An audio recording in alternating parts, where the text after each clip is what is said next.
Hello to everybody. Welcome to annual Donohue Lecture.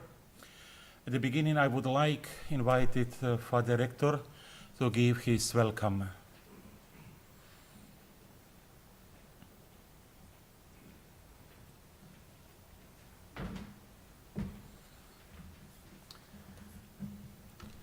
Professor Tuller, Mohammed and Anne Chalabi, dear friends and honored guests, welcome to the Pontifical Oriental Institute, whether here physically or watching in live transmission. We gather today for the Donohue Lecture. Daniel Donohue was an American philanthropist who, while responding to many social needs, had a particular interest and was particularly generous to funding Catholic education in low-income areas in the Los Angeles area. In 1993, his foundation, called the Dan Murphy Foundation, named after his wife's father, who was also a philanthropist, he established the Donohue Chair for advancing the theology of Eastern churches. Aside from this lecture series, which has been going on since that time, and also related courses, his fund has helped us to acquire professors, publish books, and even add air purification systems in the building. So we're particularly happy to have with us an excellent scholar and good friend to continue the tradition of the Donohue Chair, Professor Herman Tuller. Father Anthony Mechery will have more to say about the professor. I simply want to note that his lecture was scheduled for 2 years ago. He was here in the building. And just before, a day or so before he was to give his talk, the world began shutting down in order to inhibit the spread of the coronavirus. Professor Tuller caught the last plane out of town that could take him home. So today is our first post-COVID Donohue lecture. And this year, with the professor's enthusiastic support, we've added a second moment of interest to this lecture, something that ties in very well with the theme of the professor's lecture. With us today are Mohammed and Anne Chalabi from New York. Mohammed's maternal grandfather, an Iraqi Muslim, was an important benefactor to poor Catholics in Iraq 100 years ago. So along with the lecture, we wanted to highlight a moment of touching collaboration between Muslims and Catholics in a world in which we hear almost exclusively about strife between countries, between religions and political parties. We'll have more to say about that later. So once again, welcome to all, and I pass the microphone back to Father Pasha.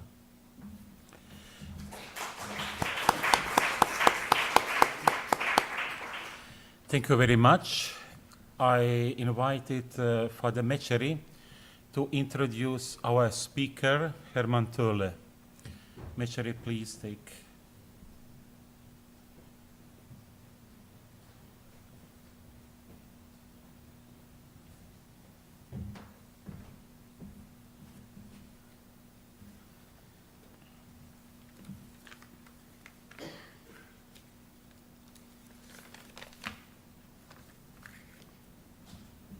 Thank you very much, Father Professor Zeliko Pasha, the organizer of this Donohue Chair lecture, and good evening to every one of you and all those who are following us also online.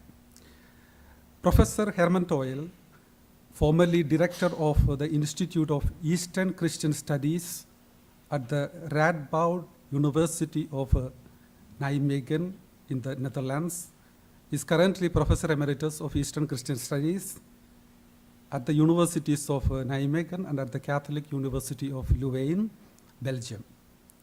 After completing his studies in philosophy, theology, comparative religion, as well as Semitic languages at the University of Amsterdam, he obtained a doctorate from the University of Leuven in Oriental Studies with a thesis on Bar Hebreus, published in the prestigious Leuven series CSCO in 1993 in 2 volumes.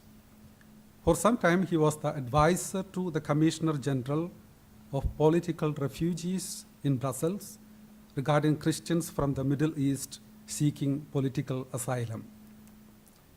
His academic field covers the interaction of Middle Eastern Christianity, both Syriac and Arabic, with the world of Islam. That is Christian-Muslim interaction in the period of the so-called Syriac Renaissance and the impact of the works of the Latin missionaries on Syriac Christianity and on its theological trajectories. In these fields, he has made several notable contributions, to which the catalogue of our library here at the Pontifical Oriental Institute amply testifies. In addition to these issues, he researches also on the current developments of the Christian communities in the Arab world. A prolific writer, Professor Toile's latest and notable contribution in Dutch is his co-authored Handbook of Eastern Christianity. If you ask him, Professor Toile, to share with you a beautiful and memorable experience as a visiting professor, he will first mention the Jamia Millia Islamic University in New Delhi, the capital of India. Jamia Millia Islamia, okay. Jamia University, okay. Which has this year, very interesting, in 2022, a student registration of 9,000 students from 20 other countries also. And we were honored by his presence in India, addressing the students there. Besides having his undertaking as visiting professor at St. Tikhon's Theological University, Moscow, as well as at St. Ephraim Syrian Ecumenical Institute, affiliated to the Mahatma Gandhi University in Kerala. Years back, I made my college studies in the same university. And besides these academic contributions, he has served for 12 years as the consultant to the Congregation of the Oriental Churches and is still consultant for the same area of expertise in Pro Oriente in Vienna. Currently, he leads a project on developing a tool for the study of Christian Arabic. In today's lecture, Professor Toile relays an insight into the Christian churches which make up the Christian East in the Syriac tradition. We know many churches are coming under this head, and we are looking forward to listening to him. And thank you very much. Now, microphone again back to the moderator. Thank you very much for presentation. So now I ask our speaker to deliver his lecture. Welcome.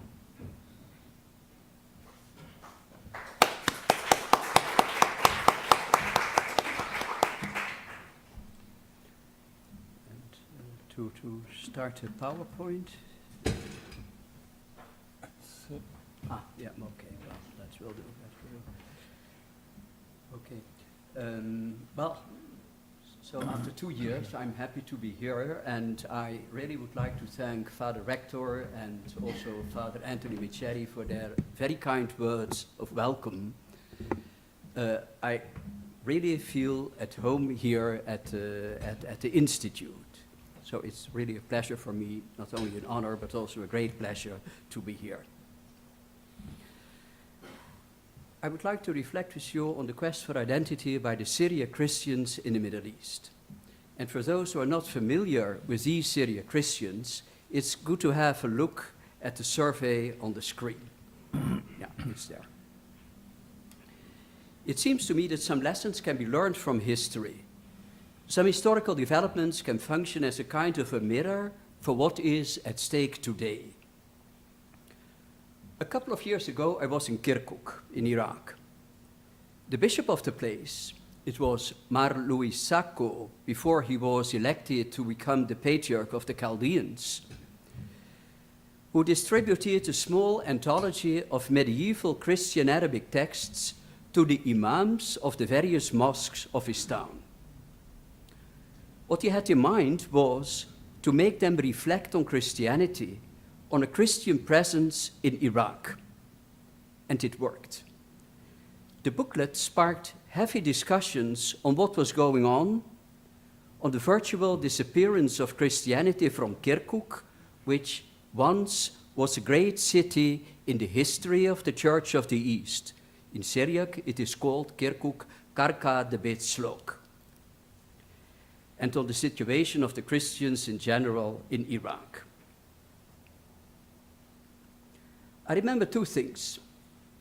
Firstly, I was a little bit shocked to discover that those imams, so from Iraq, were hardly aware of the fact that Baghdad, in the first glorious Abbasid period, for some time had been a great center of interreligious encounter between Christians and Muslims and Jews. That was a part of history unknown to them, but apparently they were not supposed to know. And secondly, seeing the anthology of Christian Arabic texts, some of them were astonished that Christian theologians in the Middle Ages wrote in Arabic. Apparently, they implicitly assumed that Arabic was not their culture and not their language, that Christians, by necessity, would express themselves in another tongue, in Syriac. لا تتنصر العربية, Arabic cannot be Christianized, was a proverb circulating in those times. History as a sort of mirror. I'm going to reflect with you on identity, religious identity, the belonging to a specific church, and the related issue of how to overcome the ecclesiastical division. And second, ethnic identity, Syriac or Arabic, or maybe Syriac and Arabic, and of course, the relationship with the Muslim world.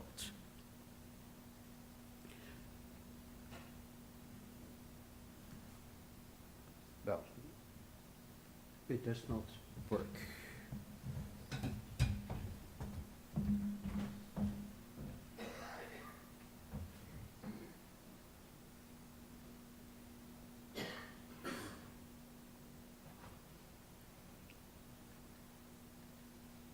Yeah, and so that's the encounter of the imams with the bishop of Kirkuk. Yeah, I did.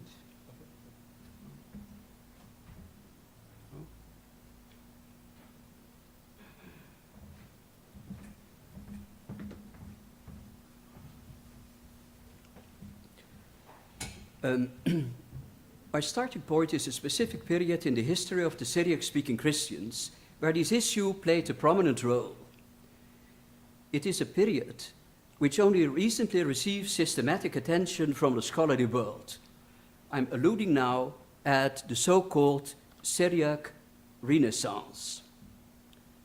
The term Renaissance has, of course, a positive connotation, and that is what is intended. It is a rebirth, a revival. But honesty compels me to say that not all scholars share this view. Some of them, and not the least, rather speak of a period of decline, of a loss of value, and we will later see why. I would like to discuss with you two major developments which I consider as characteristics of this period. First, the idea of the development of a great ecumenical awareness. Second, the issue of assuming Arabness, or in other words, the relationship between Arabic and Syriac. So, ecumenism. Let us not think that ecumenism is an invention or a discovery of Western Christianity in the last century, for example, by the World Council of Churches or otherwise, as we can read in many theological handbooks. I have no hesitation whatsoever to say that it originated in the Middle East in this period, in this early period. And then I mean the time frame between the year 1000 and 1300. At the beginning of the 11th century, a relatively unknown theologian from the region of Aleppo and a member of the Syriac Orthodox Church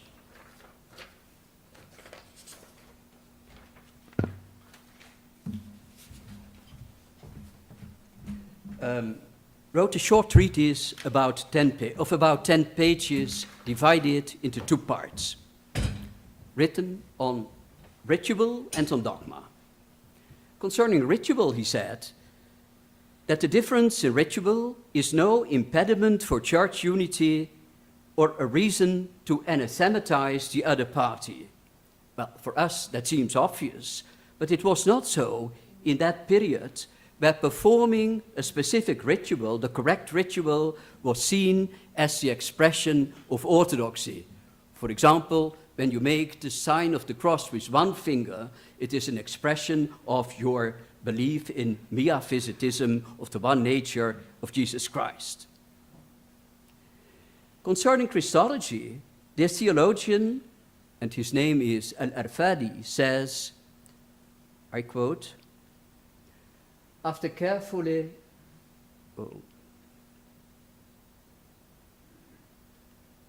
well, that's not what I meant to do. Yeah. After carefully reading the formative, so I quote Arfadi, dogmatic texts of the various churches, I came to the conclusion that the difference between them is basically a matter of words and terminology and not of substance. All communities believe in the complete divinity and the complete humanity of Jesus Christ. Only the way how they formulate it, one nature, two natures, one hypostasis, or two hypostases, is different, unquote. It was an insight, and I repeat, reached after careful scrutiny of the classical dogmatic texts that rapidly spread among the theologians of his own Syriac Orthodox Church, but which reached the West only 8 centuries later. I give you the example of a famous study of the Louvain scholar Joseph Le Bon, who about 100 years ago showed that the monophysitism of the Syriac Orthodox patriarch Severus of Antioch, 6th century, was fundamentally orthodox, which in the days of that Louvain professor Le Bon was a shocking insight and not appreciated by everybody. Why? Because it potentially uprooted the clear-cut lines of division between the Roman Catholic and the Jacobite Church. Le Bon himself realized the possible consequences of his study and, as a child of his times, hurried to add that the Roman Church was correct in considering the members of the West Syrian Church as heretical because of the stubborn attitude of the Jacobite hierarchy towards Rome. Le Bon wrote in 1917, but it is interesting to see how even today modern scholars have sometimes difficulties in appreciating the new approaches or that new mentality in the East of that period of the Renaissance. For example, the great scholar of the Latin Church in the Crusader states, and with the Syriac Renaissance, we are exactly in that period.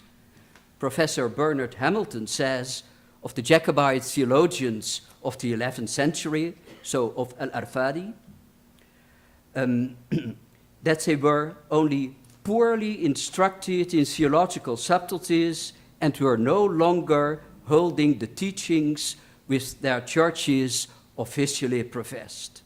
So in other words, no longer understood their own theology. Arfadi was not the only one rethinking the traditional approaches. Another Jacobite theologian, the great Bar Ebroio,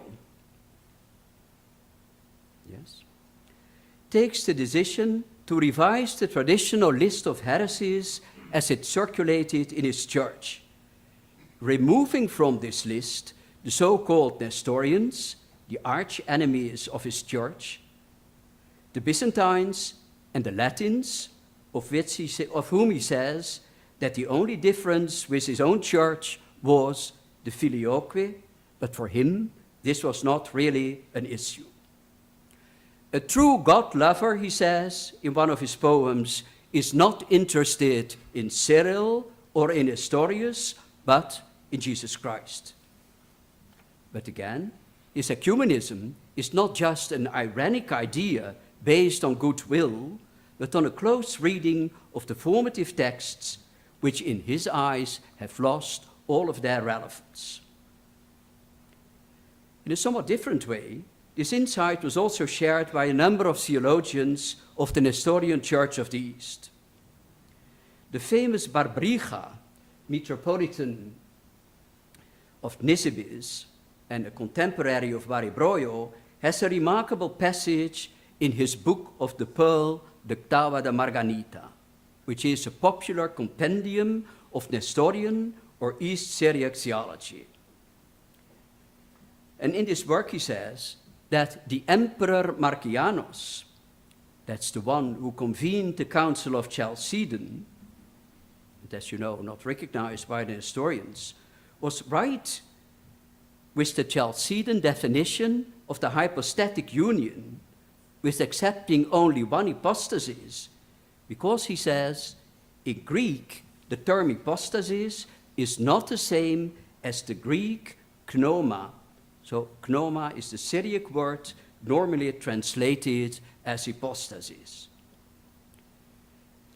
This awareness of how similar terms may function differently in different languages is remarkably modern and makes me think of the studies of Father André de Halleux, who laid the foundation for the Christological agreement between the Roman Catholic and the Assyrian Church, exactly by studying the meaning of the Syriac term pneuma compared to the Greek hypostasis. This, of course, does not mean that all authors of this early period shared the same ecumenical feelings. But one thing is sure, there was a new wind blowing. A last example to show the originality of these approaches, Bar Malcolm, like Barbriga, a member of the Church of the East, and as a matter of fact, his predecessor on the throne of Nisibis, discusses the issue of Mary and the term Theotokos, Mother of God, as you know, not used by the Nestorians. Here he says, preference should be given to the formula used by the Church of the East, Christotokos, Mother of Christ, because Mother of God is an ambiguous term, since some people could think that Mary would be the mother of the Trinity, the first meaning of God. I skip the technical explanation, but what he does is to use some linguistic theories developed by the Islamic philosopher Avicenna on ambiguity in speech and why to avoid such an ambiguity in matters of religion. And this allows him to uphold the preference of his church for the term Christotokos, but at the same time to accept, to a certain extent, the validity of the term Theotokos, of which he only says that it is less felicitous and less precise, but no longer heretical. How to explain this? Did the fact that the Christians were now a minority in an Islamic society stimulate this ecumenical thinking? A kind of an attitude of divided we stand, united we stand, divided we fall. This is the opinion of Professor Sidney Griffith in his book, which has the challenging title, The Church in the Shadow of the Mosque, as if it is only Islam that determined the theology of the Christian churches. But I'm not so sure.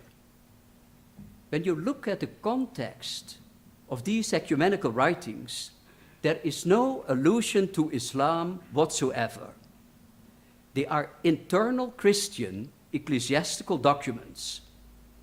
And I would rather suggest that the strict philosophical analysis now applied to these traditional theological dogmatic texts explain this new outcome, this new approach.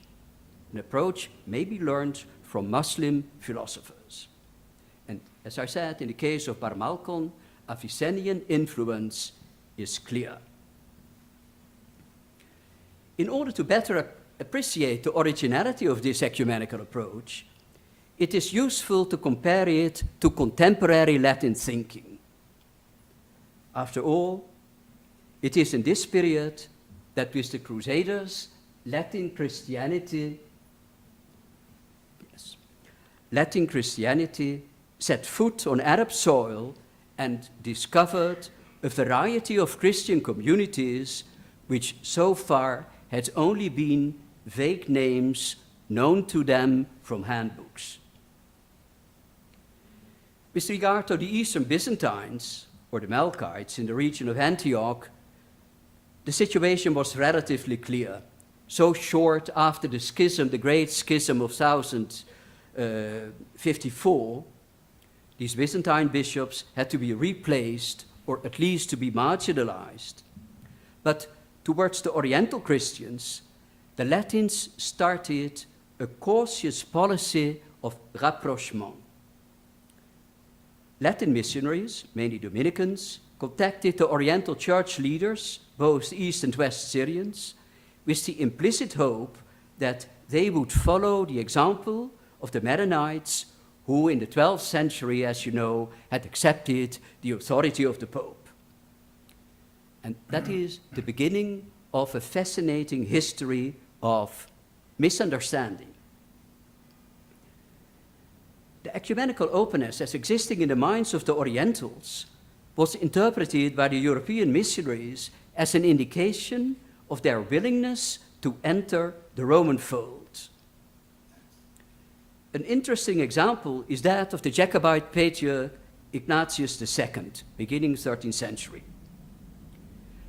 After a visit to Jerusalem, the over-enthusiastic prior of the local Dominicans, a certain Father Philip, sent a letter to the Pope informing him that the patriarch, after participating in the Latin procession on Palm Sunday, had joined the Roman Catholic Church and abjured the heresy of his own community. Well, from Syriac sources, we know that the patriarch never, ever took this step, but was merely interested, as a result of the ecumenical climate within his own church, to establish good relations with the local representatives of the Church of Rome. 1 year later, the patriarch received a letter from the Pope, who congratulated him on his conversion from former errors and for his act of obedience. A conversion which had never happened and which was wishful thinking on the side of the Dominicans, of which the patriarch would later say that they had acted as tyrants. Later, Ignatius writes a letter to the Pope in which he recognizes that Rome is the mother and head of all churches, but such a formula was a classical one and had no juridical implications, and did certainly not mean that he would abandon his own Christological formula considered as heretical by the Latins. Let me give you an even stronger example. A contemporary bishop, or even patriarch, Yahwalaha III of the Church of the East, sent 2 letters even to Rome. When you read the Latin translation of these letters, made by a Dominican living in Baghdad, it looks as if Yahwalaha would have accepted the term Theotokos, would have accepted the filioque, and the absolute authority of the Pope. When you read, however, the Arabic original, one discovers that the Latin translation is tendentious and again more wishful thinking than reality. How differently these Orientals thought from the Latins is shown by another document, and that's my last example. At the beginning of the 14th century, a certain Saliba, a priest from Mosul, who had taken refuge on the Isle of Cyprus, wrote a remarkable and beautiful and even moving treatise called A Call for Love, Irshad ila Mahabba. And in this work, he tries to discuss the many points of convergence between the Roman Church and the Church of the East, explaining that the Orientals also venerate Mary, also have icons in their churches, also had martyrs, and shared the same patristic fathers. But what strikes me in this document is the almost desperate tone which filters through the lines of this treatise. At a certain moment he says, "You Romans, what you write about us, what you write about us is only, in Arabic, taqlidan, by taqlid, repeating the established opinion about us without any personal investigation." And I feel that it is this capacity of personal investigation, of analysis, which explains the originality of some of the ecumenical writings of this period. Very unfortunately, in the subsequent years, this ecumenism faded away. When in the 16th and the 17th centuries, a Syrio-Catholic and with Rome united Chaldean church were created, the old dogmatic Christological formulas regained importance, became, so to say, identity markers, a way to oppose the Western missionaries, but without much theological justification. The ecumenism of some of their old best theologians was now forgotten. I now move to my second point, assuming Arabness.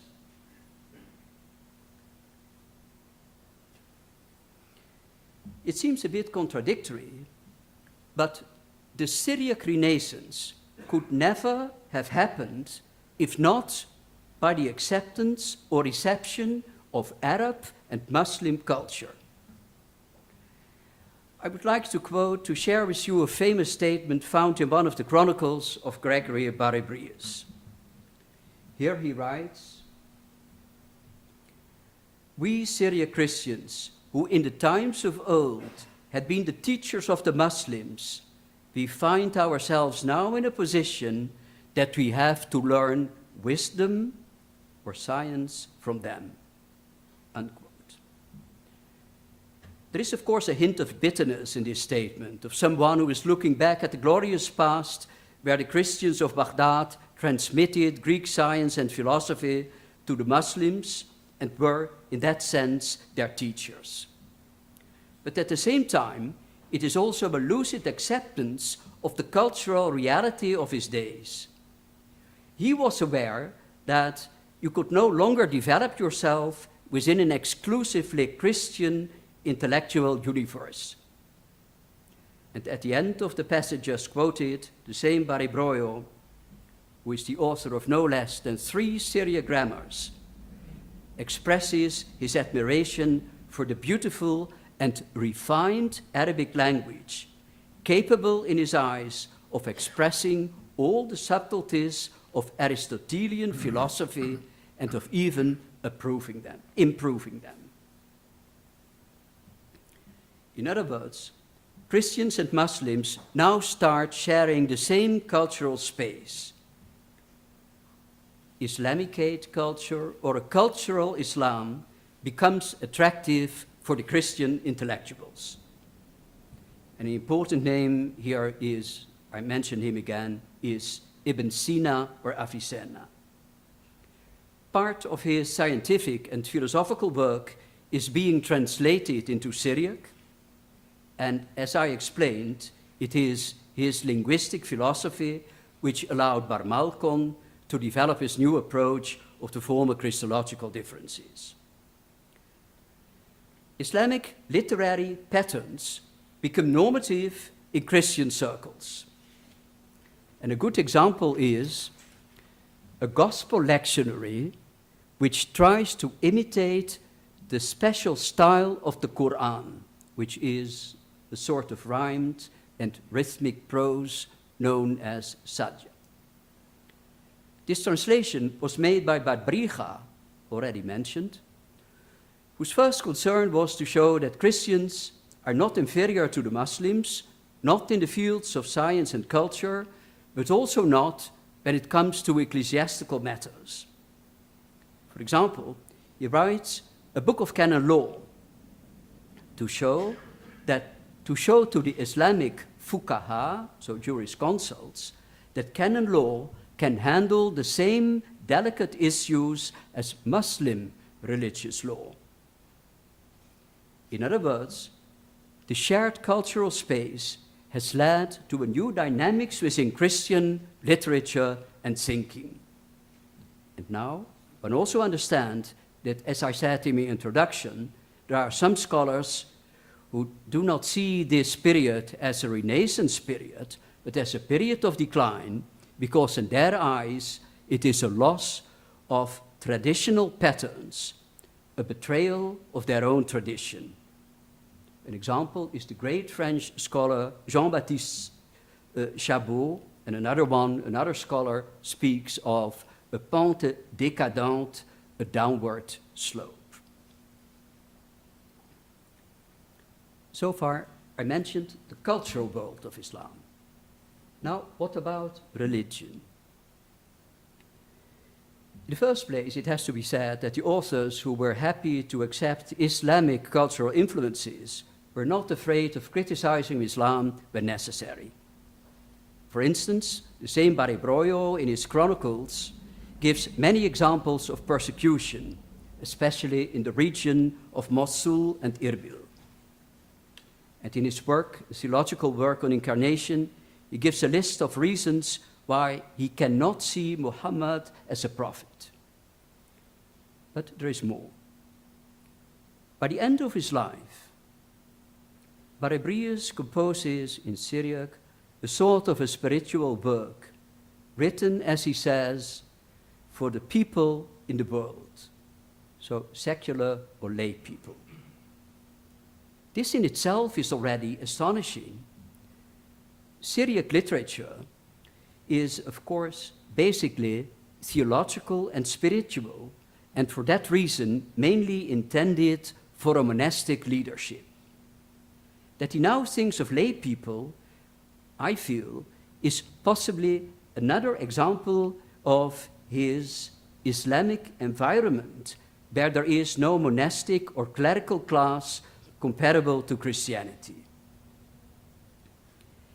When you read this work, one is struck by the great number of quotations from spiritual fathers of both the Greek patristic and the Syriac tradition. But we do know that the main source for this work is rather an Islamic treatise, an Islamic book, the Ihya Ulum-ad-Din, the revival of religious sciences, written by the great scholar Abu Hamid al-Ghazali. In many cases, the Christian quotations are only an illustration of an insight or of an idea found in the work of this Islamic theologian. And let me give an example.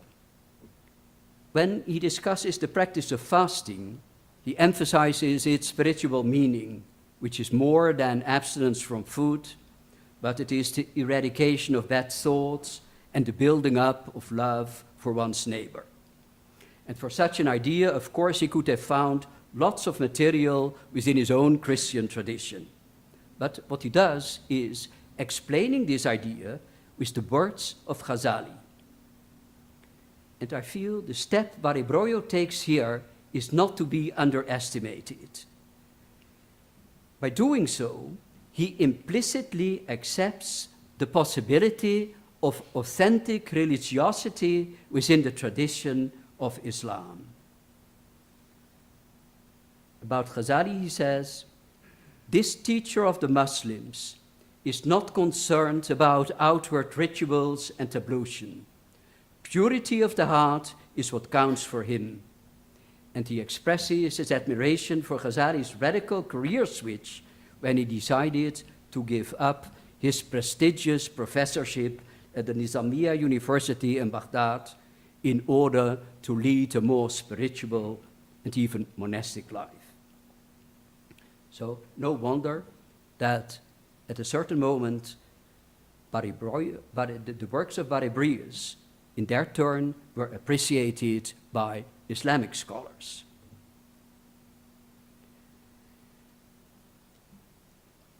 Ecumenism, transcending the individual churches, common ground with the Islamic world, the discussion between Syriac and Arabic, it is clear that these issues were not only important in the past, in the Syriac Renaissance, but also play a role in the quest for identity of the Syriac Christians today. How still to play a meaningful role as a Christian community in the world of the Middle East? So that is the subject of my next part.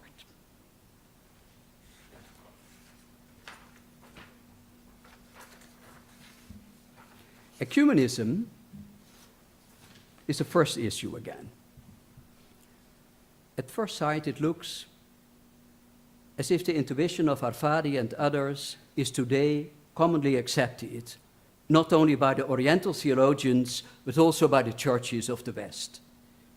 After all, in 1984, Patriarch Zaka Iwaz and Pope John Paul II signed a common declaration in which they stated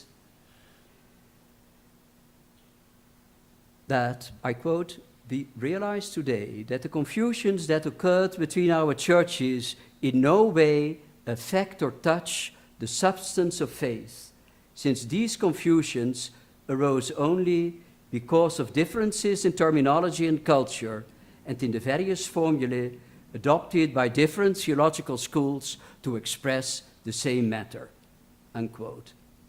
It is almost as if we hear Arfadi or Barebroyo. Unfortunately, these early theologians are not mentioned in these new declarations.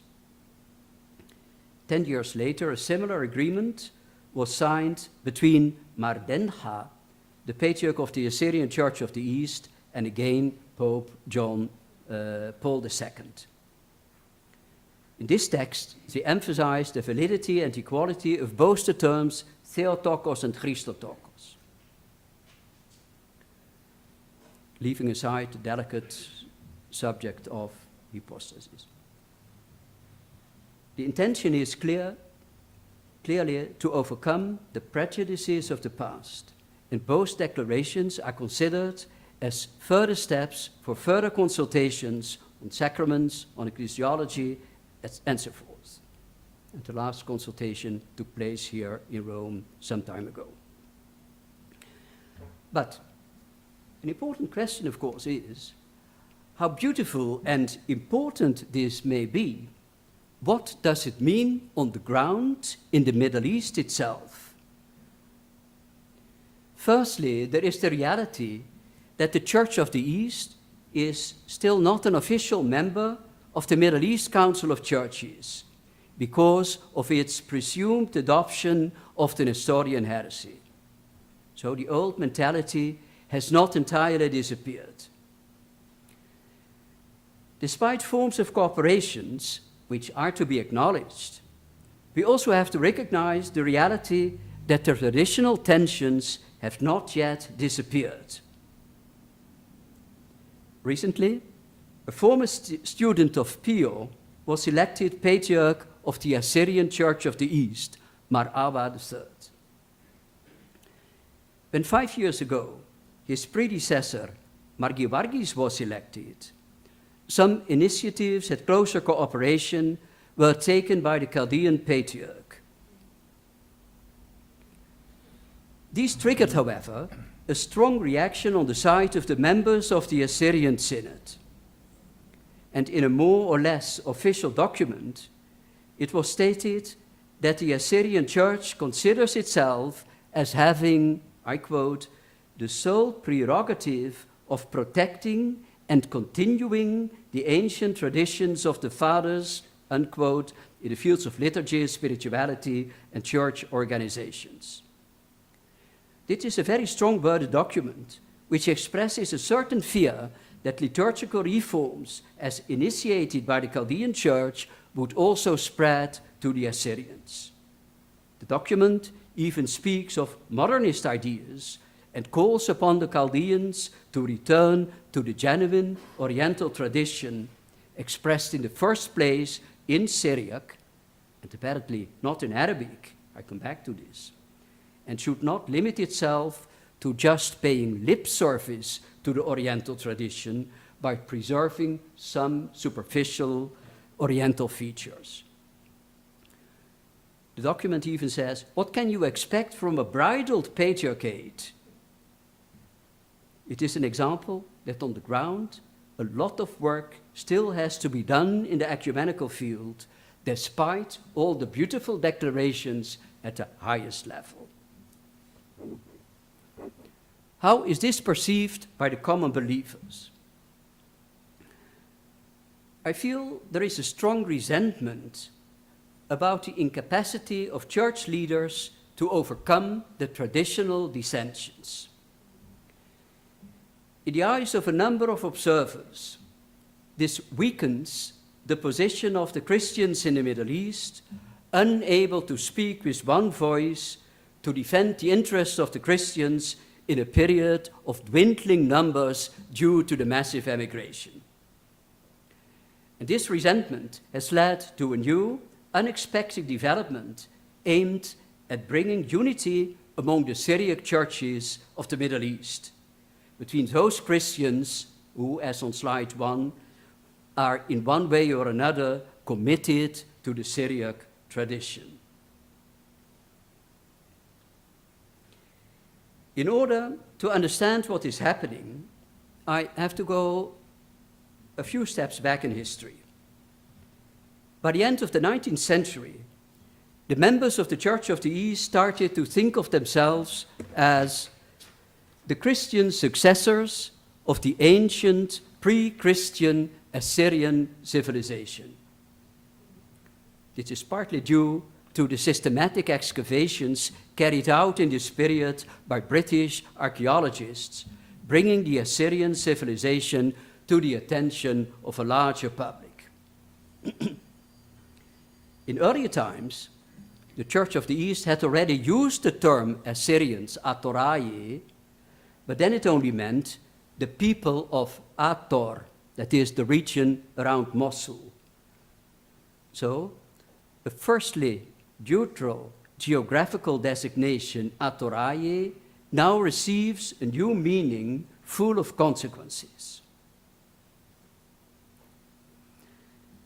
The first point is that this idea of what I call Assyrianism is at odds with another development taking place in the region exactly in this period, the movement of Arab nationalism known as the Nahdha. You remember? For the Syriac Renaissance, I spoke of common ground between Christians and Muslims by sharing the same culture. Due to the political developments, cannot be discussed here, after the Renaissance, Christians and Muslims lived in their own close environments with little interest in each other, many Christians being more interested in having relations with the West than with their Muslim neighbors.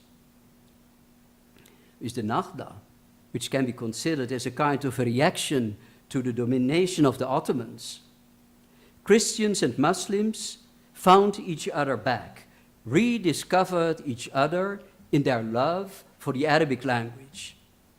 And this gave rise to a movement which we can label Arab nationalism. In his letter, Ecclesia e Medio Oriente, which is the final text of the Synod on the Middle East in 2010, Pope Benedict interestingly evoked this period and called it a time of opportunities. The idea of an Assyrian identity can be called a an opposite form of nationalism. And that's the way how it developed. In the period of the First World War, but especially in the 50s of the last century, there were a number of Christians from Iraq, basically, who met in eastern Syria. They regretted the lack of unity among the Christian churches, unable to overcome the traditional theological dissensions and rivalries, keeping up appearances not justified by their numbers. And he thought that religious leaders should limit their role and influence to the field of religion. And for this reason, they suggested that the Christians of the 4 or 5 churches using Syriac in the liturgy or otherwise would consider themselves as one nation, as one people, instead of members of different churches.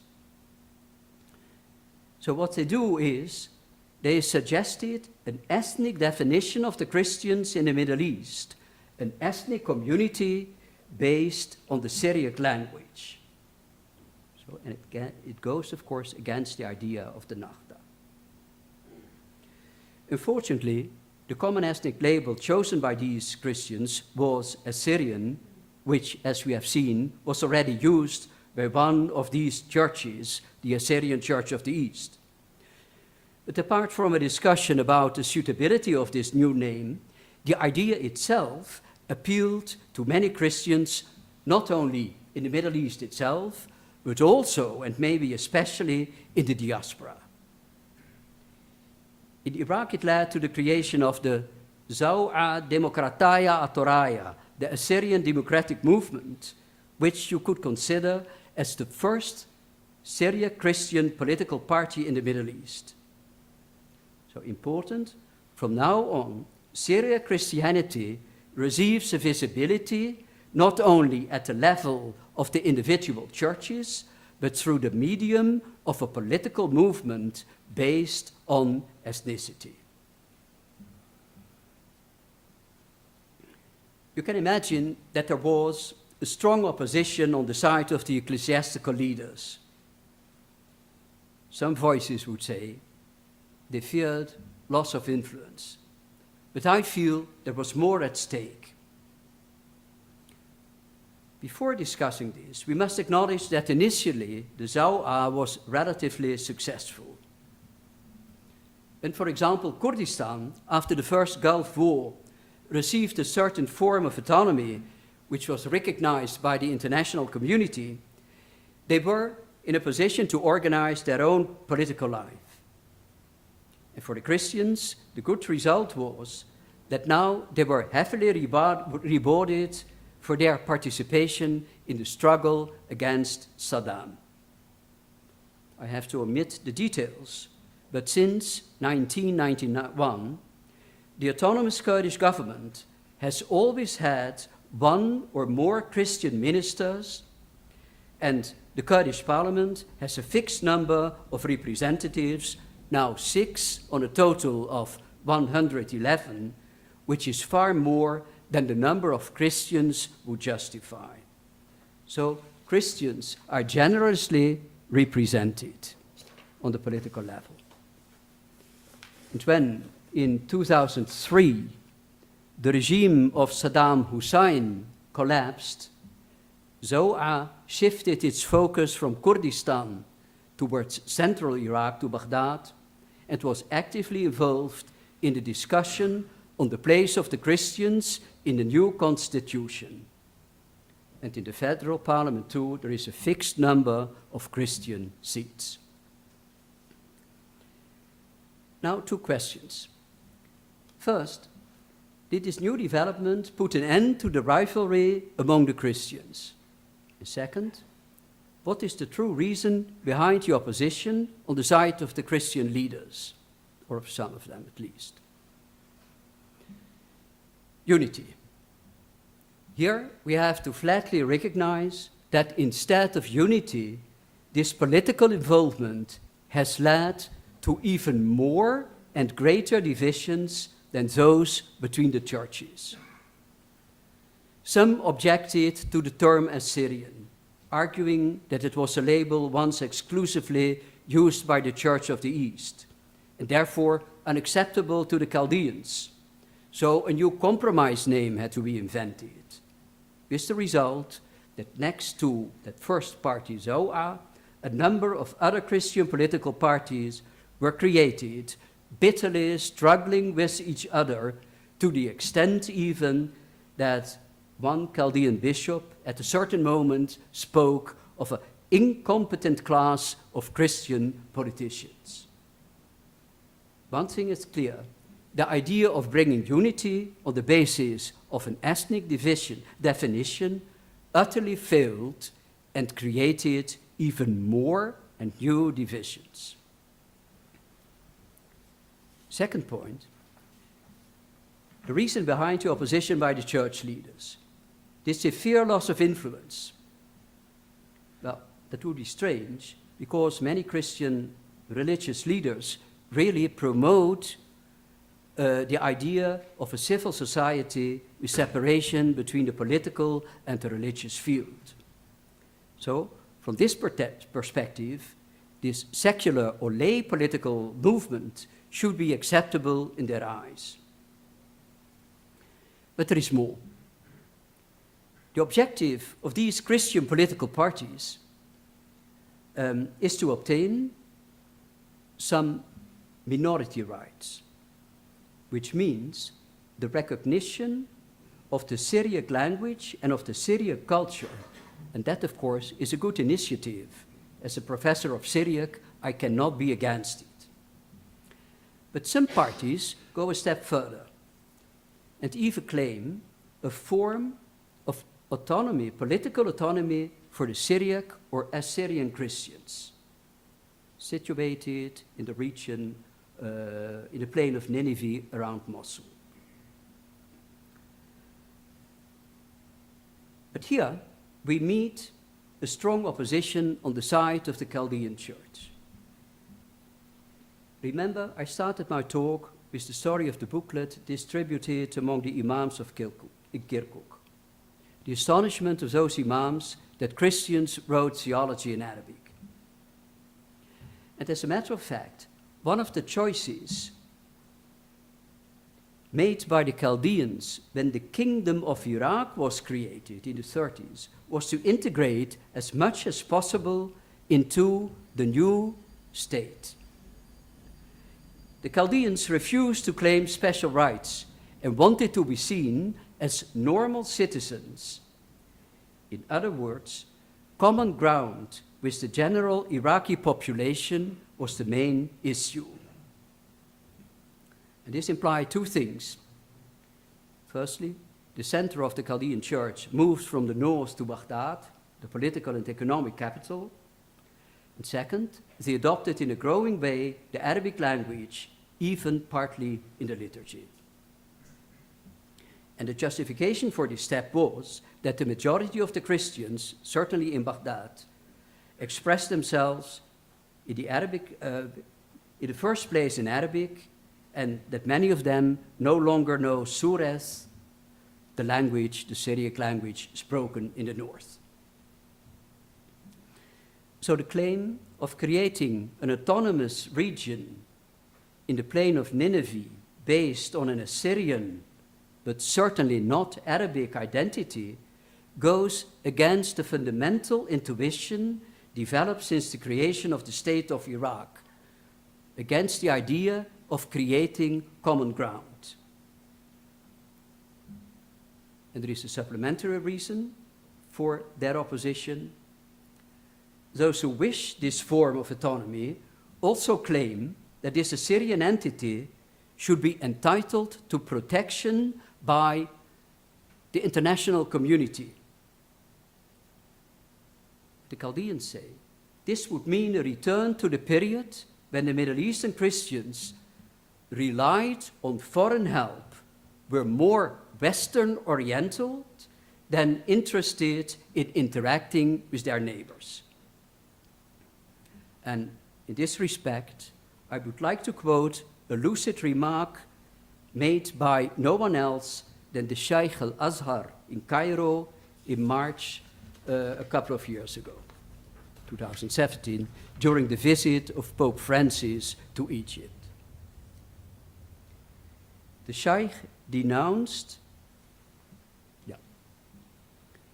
I quote, the pro-minority calls and the demands for minority rights by some Christians, which in his eyes would lead to separation, would mean relying on foreign help, and would imply inequality, a refusal of the common ground. I'm therefore so happy that after this talk, we will honor the grandson of an Iraqi sheikh for whom the idea of common ground was very important, and who, in the period after the First World War, even helped the Christians to build their churches. It comes, therefore, as no surprise that the idea of autonomy is extremely popular in diaspora circles and is sometimes from there exported to the East. Those who have left the East, for all kinds of understandable reasons, have decided that for them there is no future in the Middle East itself. To put it differently, they turn their back to the world of the Middle East, to the Arab world, and expressing this separate nationalistic ideology is another way of expressing this. It goes against the idea I developed for the Syriac Renaissance, where Arab culture created bonds, where there was mutual appreciation. I'm going to finish. About 40 years ago, the French-Lebanese priest Jean Corbon published an interesting booklet, L'Église des Arabes, the Church of the Arabs, recently republished because of its relevance also for today. You have to know that Jean Corbon had a great admiration for the theology, liturgy, spirituality of the Syriac churches, let's say for St. Ephraim, for Narsai or Jacob of Sarouj. But he was also very much aware of the limitations of the Syriac churches. His position was, if you want to be relevant for the society in which you live, a society which is Arab and for the greater part Muslim, then you have to reach out to this society and embrace its cultural reality. This only allows you to be relevant, to contribute to its development.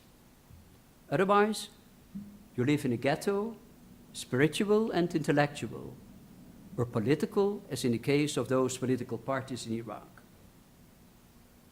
And allow me to draw a parallel which is going on in Iran. Here, the Assyro-Chaldean Christians, the Iranian government considers them as a unity and gave this group of 12,000 persons one seat in the Iranian parliament, are relatively well seen and at least tolerated. Why? Because they are considered as ethnic minorities and in this respect not harmful to the Iranian society, not fully Iranian.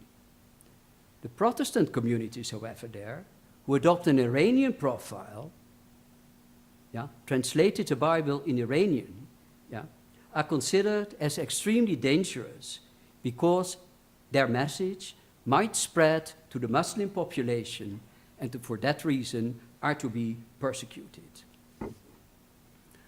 And I would like to wind up. A couple of years ago, a French diplomat, Jean-Pierre Valognes, published a book with the title Life and Death of the Christians of the Middle East. Life and Death. Last year, a German scholar wrote a book on the same issue with the title Christians of the Middle East Between Martyrdom and Exodus. And worse, the American professor of missiology, Philip Jenkins, developed what he calls a theology of extinction. The Christians in the Middle East should cope with the, in his eyes, reality that Christianity will disappear from the region where it originated, but find consolation in the fact that it will continue, that Christianity will remain a living reality in other parts of the world. I hope to have shown that the discussion on ethnicity and on overcoming ecclesiastical dissensions, at least implies that Christians think about and fight for a future in their regions despite the different answers they are giving. Thank you.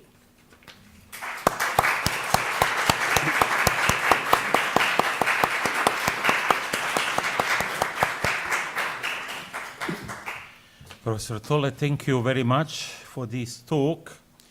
I need to say I enjoyed really in this way how you summarized the glorious part of Syriac tradition and this contemporary struggle and problem with own identity. Now is the time we have opportunity to raise some questions, and if you would like to have some comments or give questions, you are very welcome.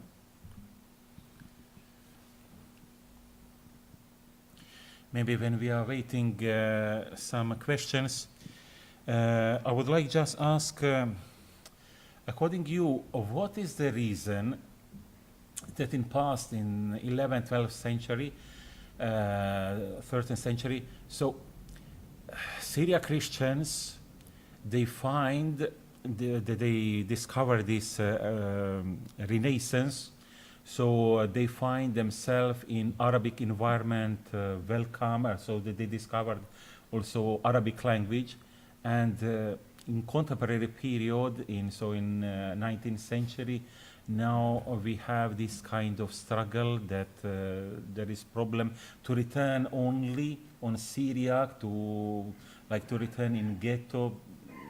How you find that this switch from one approach, from one thinking on own identity can be changed? Yeah. Well, a couple of years ago, I wrote a small booklet. I told it to Dalia, I wrote it 2 days ago, on the Assyro-Chaldeans. And it received a review in a periodical issued by members of the Church of the East, published in California. Yeah? And the book was criticized. Why? Because I had devoted a chapter to the Christian Arabic literature written by those Assyro-Chaldeans, which according to the reviewer should not have a place in this book about their tradition. But the reason is, as I said, that basically this opposition to Arabic culture is found in diaspora circles. And from the diaspora circles, it is also exported to some people in the Middle East. Well, in a certain way, the diaspora means that you have, for understandable and in many and very often for very good reasons, people have left the Middle East. So, as I said, turn their back to the Middle East. So that opposition to Arabic and Arabic culture is an expression of this attitude, which explains it. But how is possible? But it is, of course, against, according to me also, the interests of the people who live there. But we have, in the same time, we have in Iraq, we have Chaldeans and we have Assyrians. So, and you mentioned how Chaldeans had another approach. They stay with this common ground. This is our place. So, but from another side, Assyrians, there was more influence from these people from diaspora. But that would be a bit too simplistic to say, well, it is the Chaldeans who accept this Arabic culture and the Syrians refuse it. No, it is more a matter of outsiders and people living in Iraq. Okay. Understand. Well, to a certain extent, of course, the members of the Church of the East are more faithful to the Syriac language than the Chaldeans are, but still, yeah. We have some question. Professor Kube. Perhaps I can return on this problem of the refusal of the Arabic identity, because you say that this comes from the diaspora. But how do you explain then that also in Lebanon, not only in Iraq, there is this idea? Because Lebanese say the same thing: we are not from the Arabs, we are Phoenicians, from Phoenicians. Yeah. Then there is something very general, I think. Yeah, but well, excuse me. The examples I've given today, because my talk was basically about Syriac Christians, and theoretically you could also argue that the Maronite Church, the main community, the main Christian community in Iraq, belongs to this tradition. But as a matter of fact, we all know that in many instances, Syriac is not that important for them as it is in the case of the Syriac Orthodox or of the Assyrians. My examples are from Iraq, but the situation is indeed comparable also in other countries. But my point is, when you define yourself, yeah, according to traditions which go back to the past, yeah, to a certain extent, you isolate yourselves. You mentioned the example of Lebanon. Yeah, well, as a matter of fact, so the Maronites, in a certain way, were also the great contributors to this idea of the Arabic Nahda, of the Arabic Renaissance. So, not all the Maronites think along those lines. So, among the Maronites, there is a similar discussion which also receive contradictory answers.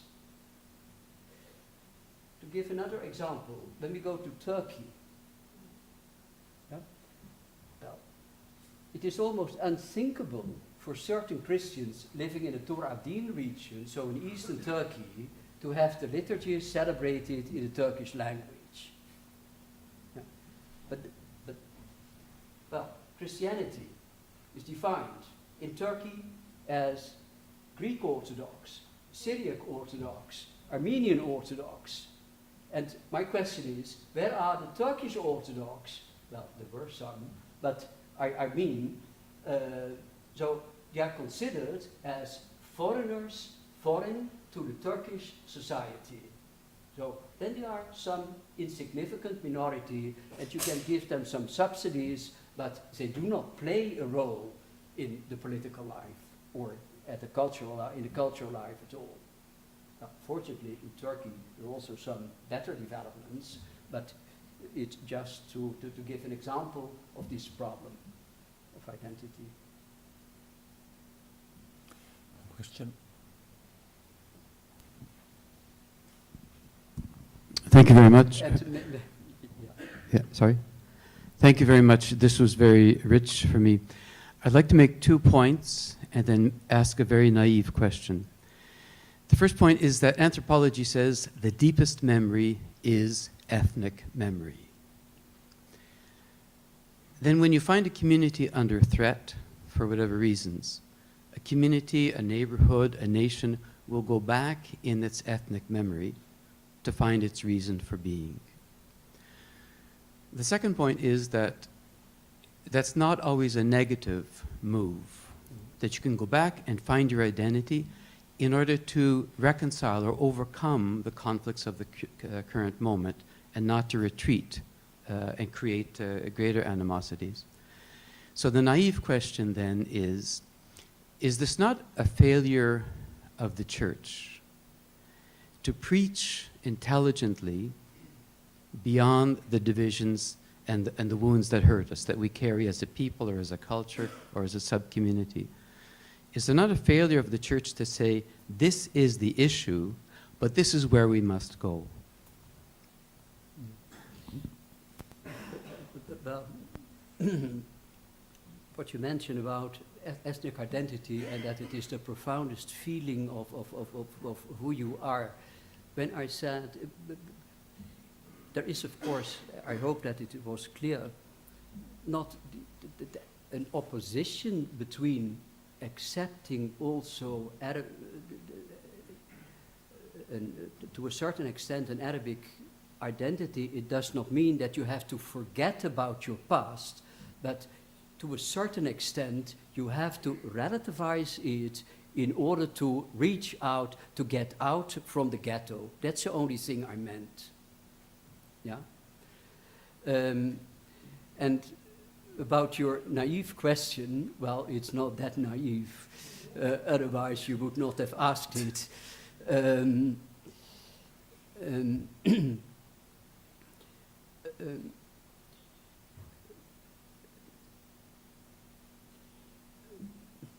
It is, of course, the issue is on the table of so many discussions among not only of the priests, of discussions with the faithful in public statements.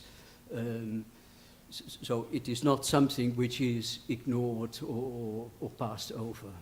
Yeah, that's clear.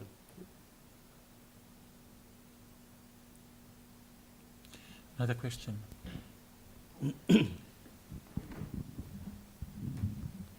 Thank you, Professor. You mentioned in response to your last question as well, it was at least evident implicitly to me throughout your talk, as you had mentioned, you're not advocating for the forbearance of one's patrimony, but it needs to be relativized in a certain sense so that you can have points of common contact.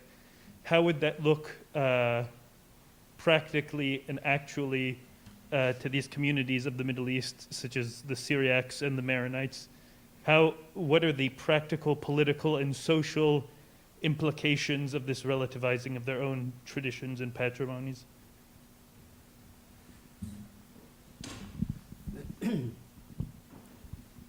Well, I'm not a Maronite, I'm not a Syriac Orthodox, and so I cannot give answers in their places. But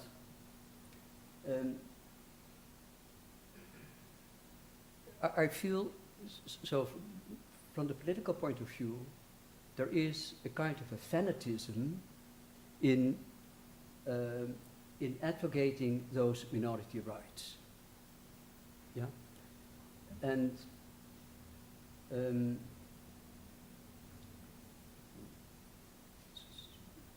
so what I do not understand is why those Christian, and well, there are some reasons I understand, but what I, to a certain extent, do not understand is that why the different solutions proposed by different political Christian parties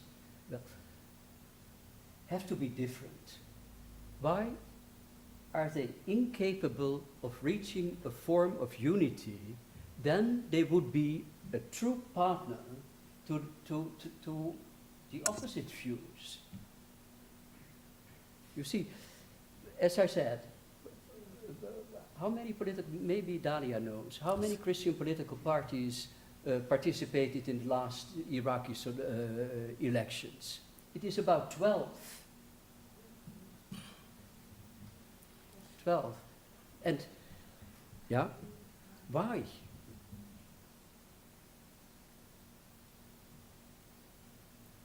So, sorry, it's not an answer, but you see the problem.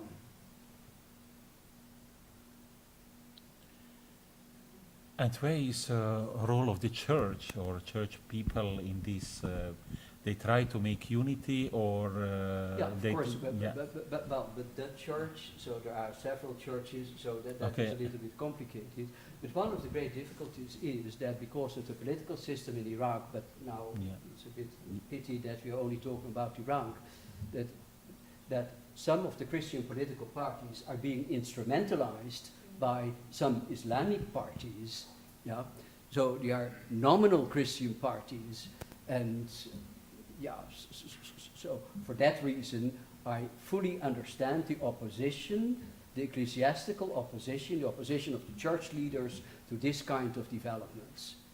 So my point was, it is original that there is a certain visibility of the church, no longer through the ecclesiastical leaders, but as far as we see the situation as it is today, it is not a solution because it created even more division than there had been in the past.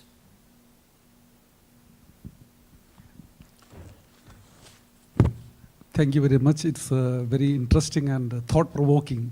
Of course, we understand the complexities of the subject that we are dealing with today. And my question is maybe personal. You can decline it, or whether you can decide whether to answer or not. I think for example, the authors like Bar Ebroyo, etc., there is a cultural and scientific openness. Very interesting at that time.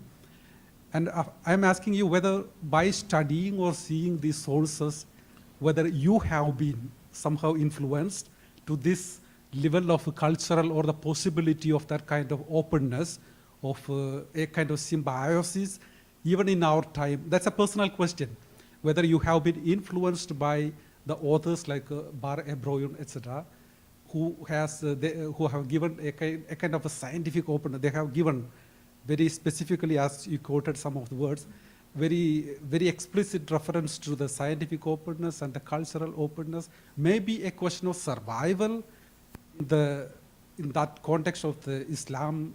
I don't know, how do you define your influence of these authors in your, because I see in your titles that kind of cultural openness is very visible, if I am not mistaken.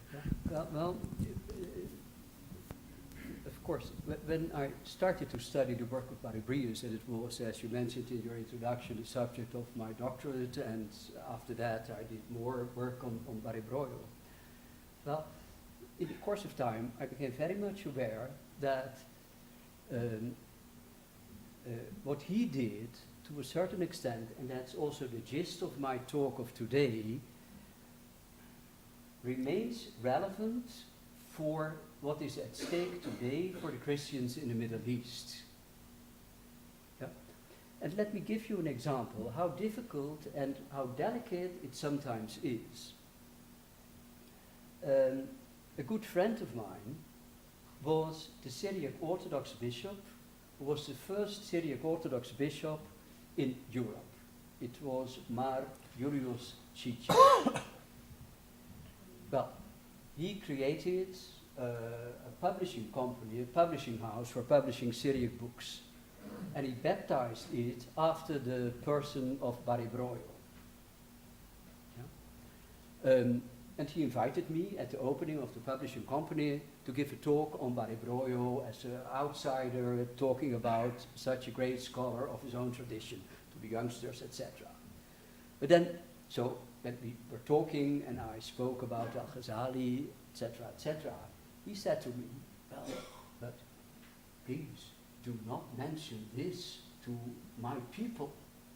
So Baribroyo was considered as a great person, but the fact that he had his openness to the world of Islam should not be mentioned. So that's again an example of a certain diaspora thinking or of a diaspora mentality, whereas I feel that not only this cultural openness of Baribroyo to Islam is important, but also that, as I mentioned it, there is the implicit recognition in the person of Ghazali that religiosity, true, genuine religiosity, is also possible outside your own tradition.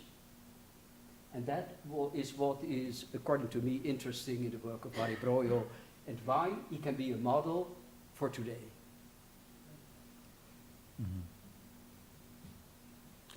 Any other question? Professor, It's not a question, maybe a comment, and I wish Please, to yes, hear your opinion. at a about- correction Yeah. from someone from Iraq. No, it's not correction. But if we, okay, defend our language, Assyrian language, Syriac language, that's okay. And there are these people from diaspora, they oppose this Arabic influence. But now, they have the English influence there, no? They write in English, and they are starting to aside little by little Syriac language. Yes. So what is the difference? I mean, they oppose the Arabic, but now there they accept the English. So for me, it is, okay, I love my language, and I keep it, I can teach it, but to explain myself, expose my thinking to others, I can use many languages. That would be better to show people who am I and what is my identity. Whether in Arabic, depending where I live, Arabic, English, French, I don't know. It's okay, I love my language, but it's better not to forget about it and use other languages to help me to make others understand me. Now, if I want to write something in my community, I would prefer to write it in Arabic because I know that many, they know Arabic, they would not know Syriac in Baghdad. Yeah. So those who are in diaspora, when they oppose the Arabic language, but they accept the English, so what? Yeah.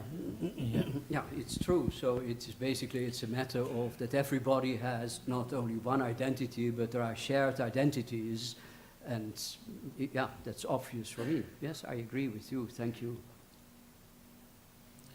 You mentioned diaspora, but we had also Western missionary, especially during Crusades period and then in modern recent period. How you find the presence of missionary among Syria Christians? What is their role in which they help develop their own identity, or they was just to try to put them close to the Rome, to be obedient to the Rome, or what was approach of missionaries? Yeah, well, that's a question which requires an answer of 1 hour or something. Okay.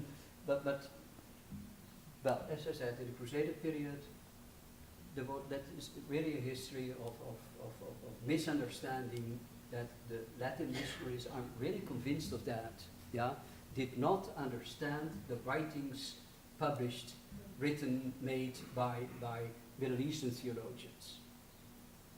Then that mission came to an end. It was resumed with the creation of the United Eastern Catholic churches, the Chaldeans and the Syriac Catholics. Well, that's a reality. Yeah, it weakened, of course, the whole situation of Christianity in the Middle East. That's also something that we have to acknowledge. But what, of course, was also very strange is, I tell it again with an example.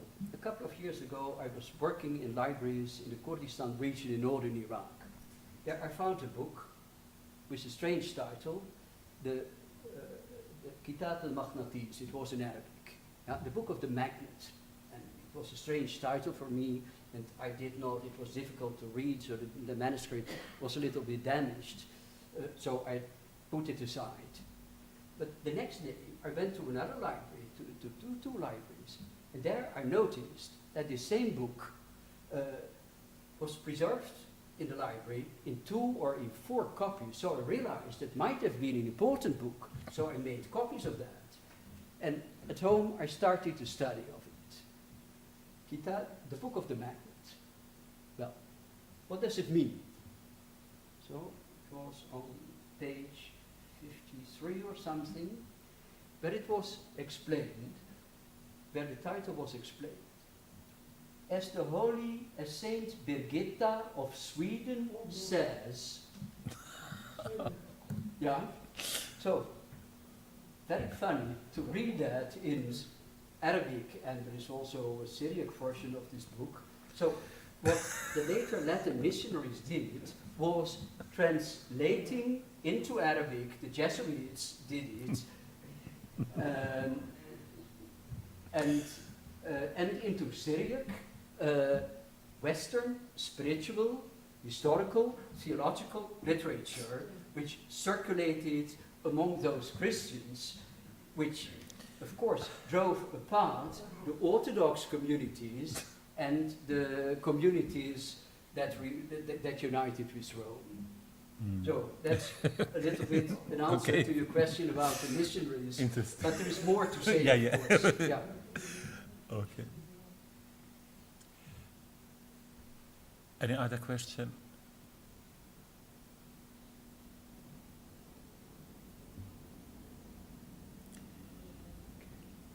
You mentioned a few years ago that it was after death Syrian patriarchate that it was Patriarch Sako, that it was try to make unity or among them, among Assyrian and the Chaldean church. Now we have a situation that ancient Assyrian church, apostolic church, is without patriarchate. Do you see that there is some movement or about unity, or how you see the present situation? Maybe I should first explain. So we have spoken about the Syrian Church of the East, but in 58 there was a separation from the Church of the East for, according to me, would be theological reasons and maybe mainly tribal reasons. So a new Nestorian church was created, which till recently was under the head of Mar Adai II. Yes? Well, he recently died, and now there is the possibility of a reunification of the two churches. So let's hope and pray for that. For it would eliminate. Yeah. Yeah, so Dalia is of the church of late Mar Adai. Yeah. Mhm.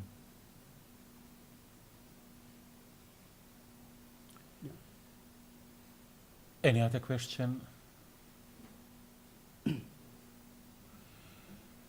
Thank you very much for your talk.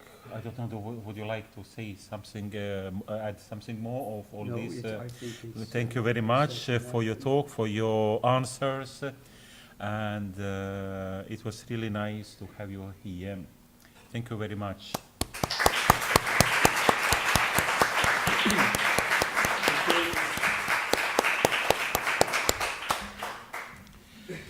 Now I would like again to ask Father Rector to come here and present to us the next part or conclusion of this Donohue lecture.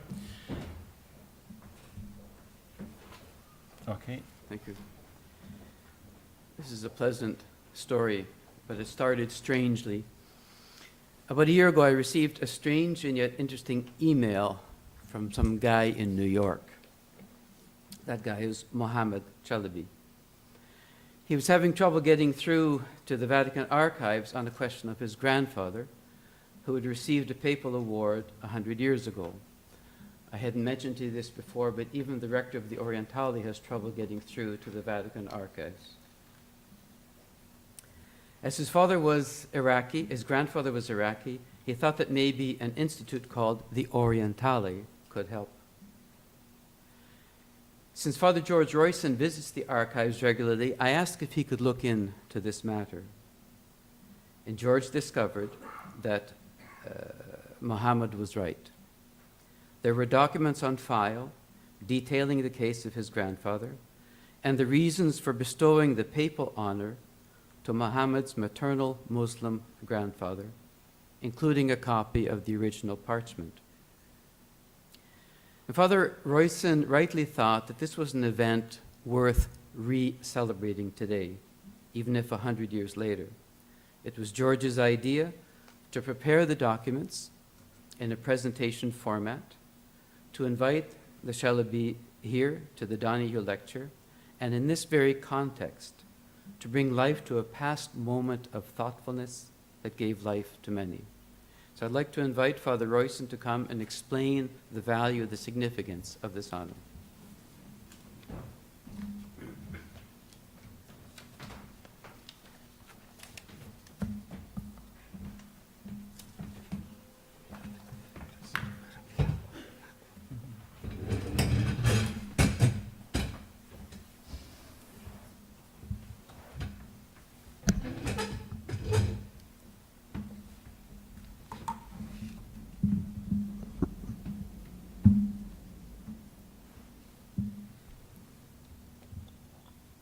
Dear Mr. and Mrs. Mohammed Chalibi, or I think I may dare to say, beloved friends, Mohammed and Anna, dear professors and members of staff of PIO and their students, and also the people that are following us in streaming. This afternoon is a very special moment for the Pontifical Oriental Institute. After having heard the brilliant lecture by Professor Töhle holding the Donohue Chair 2022, we now move on to the second part of this lecture, which inserts itself beautifully into the spirit and the will of Sir Donohue. I think maybe there are now some pictures. Maybe I can comment them. We have maybe the first one. Echo the first one. That's the person we are actually speaking about, Mohammed Agha Chalibi Jafar. That's the person who 100 years ago was received a papal knighthood by Pius XI. Then maybe the second picture, when we can see the young King Faisal. It's King Faisal who is received by Mohammed Agha Jafar. Is the young person in the middle, that is King Faisal of Iraq, received by your maternal grandfather. Then another picture. This is the palace of the family. This was one of the palaces of Mohammed Agha Jafar in Basra in Iraq, which is a jewel of a mixture of Persian, Islamic, Indian, Ottoman architecture, which they had the creativity to do in the 19th century, that kind of pastiche architecture. And then we have other pictures. That is probably your grandmother, if I'm not mistaken. And then we have another picture of your grandparents with their two children in the garden. Or your parents? No, c'è ancora un'altra. Dopo quella c'è un'altra con la gente nel giardino. Stanno nel giardino. Poi passare un'altra. Ci hai mostrato la foto delle persone in un giardino con due bambini. L'abbiamo visto?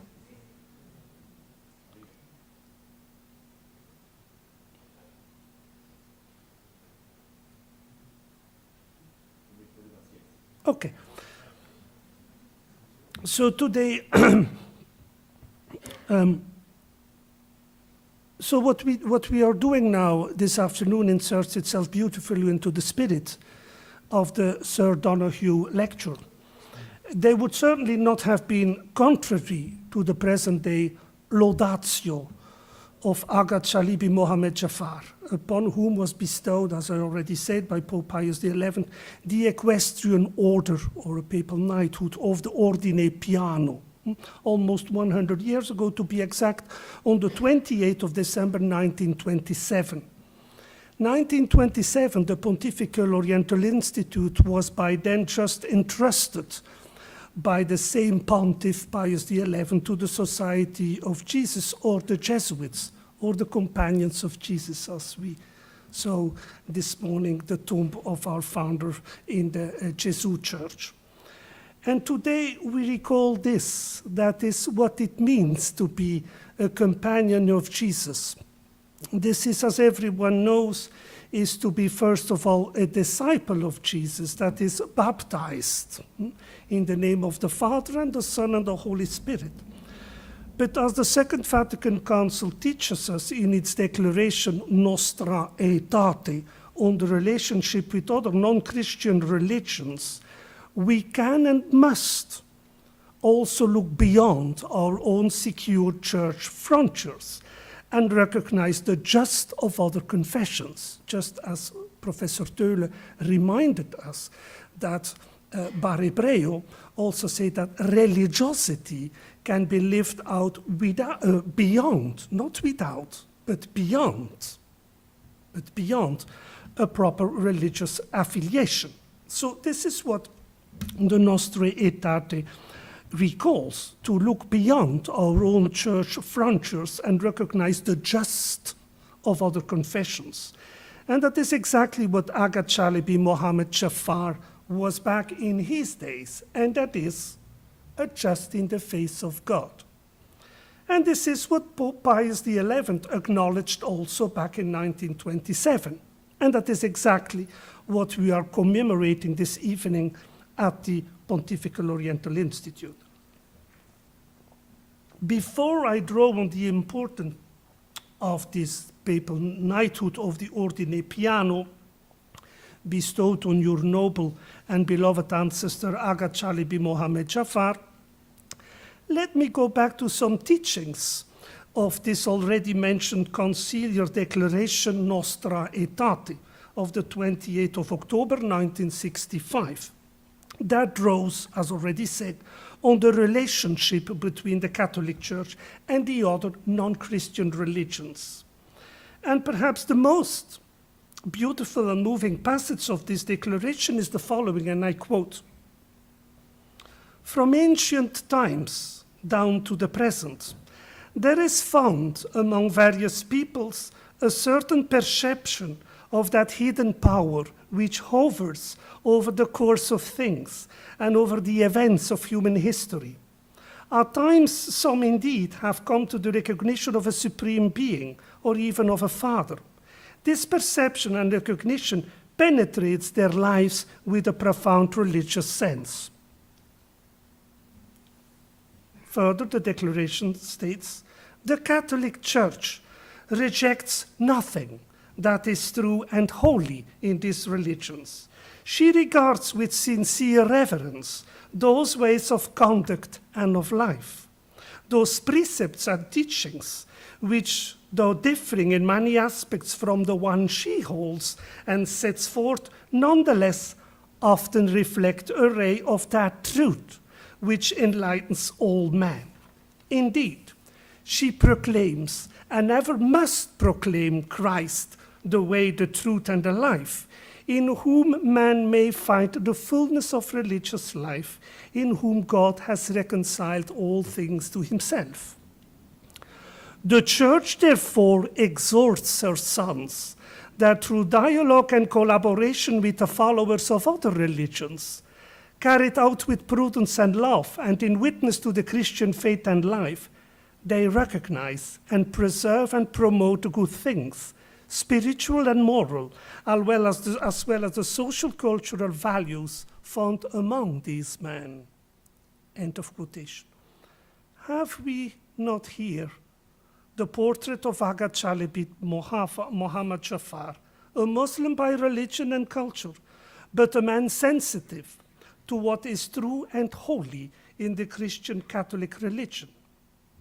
This is certainly not only because he and his family were of a noble descent, but also because he was a profoundly religious person, perceiving precisely the presence of a hidden power which hovers over the course of things and over the events of human history, and recognizing the perception of a supreme being, being a father of all men and women of goodwill, including the Christians of his time belonging to the Catholic Church. The declaration notes a profound fruit of this when it states, and I quote again, "This perception and recognition penetrates their lives with a profound religious sense." This religious sense recognizes all men and women as children of the one and same God.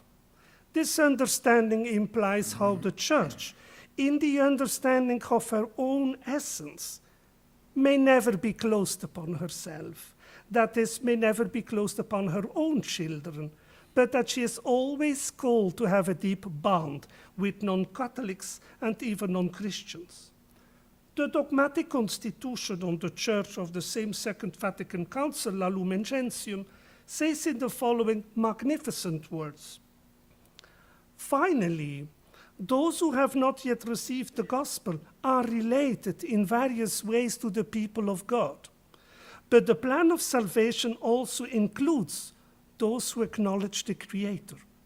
In the first place amongst these, there are the Muslims, who, professing to hold the faith of Abraham, along with us, adore the one and merciful God, who on the last day will judge mankind. This is the man we want to commemorate this afternoon, Aga Chalibi Muhammad Jafar, a man dear to the heart of God, a true follower of God, through his love for his neighbor, including the Christians in then Iraq. We will soon hear the heartbreaking story of Aga Chalibi Muhammad Jafar, told by his grandson, to whom I now pay my most humble respects. Thank you so much, Mohammed Chalibi, to have come over from New York with your beloved wife, Anne, to stay at our community at PO in these days, and to honor us with your presence and intervention at this academic event. Let me now draw on the significance of the Ordine Piano bestowed on your ancestor on the 28th of December 1927. The Ordine Piano is a Roman Catholic equestrian order created by His Holiness Pope Pius IX in 1847, piano being the adjective of the noun pius. Piano is the adjective of the noun pio in Italian. The order was reformed by Pius XII in 1939 and 1957. But the order conferred upon your grandfather was that of Cavaliere, that is the papal noble order of knights, allowed to wear the decoration on the left of his breast with a plaque, on the left of his breast. The decoration was not in the form of a cross, but of a star with 8 points in blue, with at its center a white medallion with the words Virtus et Merito. The decoration was generally bestowed upon ministers, diplomats, and other persons of non-Christian religions. In fact, the original request was made by the Syrian Catholic Bishop of Mabuk, Monsignor Atanasio Nouri. We spoke about him the other day.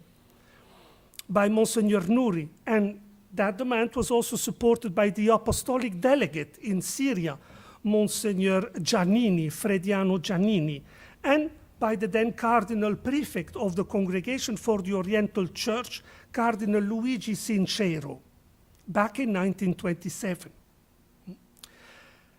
The original request was the Papal Equestrian Order of San Silvestro, but the response was that this order of San Silvestro, being strictly reserved to Catholics, could not be bestowed upon Mohammed Jafar, not being a Catholic.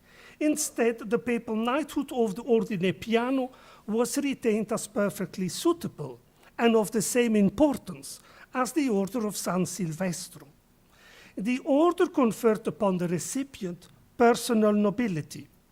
Personal in the sense that nobility was conferred upon the bearer, but could not be inherited by his descendants.